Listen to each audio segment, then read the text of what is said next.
Welcome to ஆதி அமுத Tamil channel.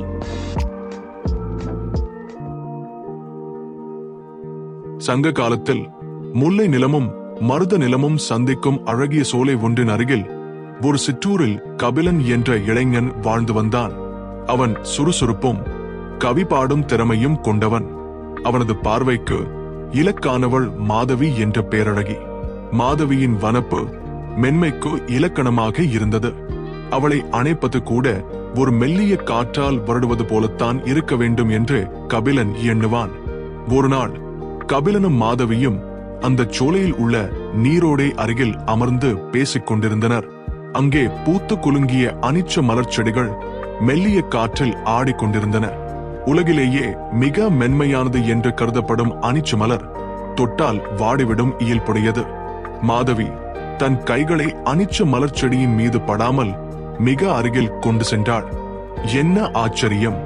அதன் மெல்லிய இதழ்கள் சில மாதவியின் கை அருகே சென்றதாலேயே வாடி கீழே உதிர்ந்தன.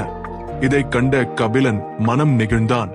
அவன் மாதவியின் முகத்தை பார்த்து புன்னகையுடன் பேசத் தொடங்கினான்.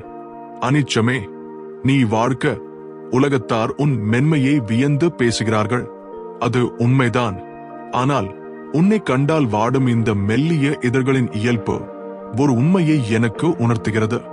உன் மென்மைக்கு ஒரு எல்லை உண்டு. நீ பிறர் முகர்ந்தால்தான் வாடுவாய். ஆனால் என் மாதவியின் மென்மை அப்படியல்ல. அவள் கரம் உன் மீது படாமலே அவளின் மெல்லிய ஆவிப்பட்டு நீ வாடத் தொடங்குகிறாய். அதனால் நான் உன்னிடம் சொல்கிறேன், நன்னீரை வாழி அனிச்சமே நின்னினும் வெந்நீரல் யாம் வீழ்ப்பவள். நல்ல மென்மை கொண்ட அனிச்ச பூவே நீ வாழ்க்க. உன்னை காட்டிலும் மென்மையானவள் நான் விரும்பும் என் காதலி. அவளின் மென்மைக்கு முன் உன் மென்மையும் ஒரு சிறு கல் போன்றதே. கபிலனின் இந்த உவமையை கேட்டு மாதவி நாணத்தால் முகம் சிவந்து தலையை கவிழ்த்தாள். அவளின் மெல்லிய நாணத்தால் சிவந்த முகம் கபிலனின் கூற்றை உறுதிப்படுத்துவது போல் இருந்தது.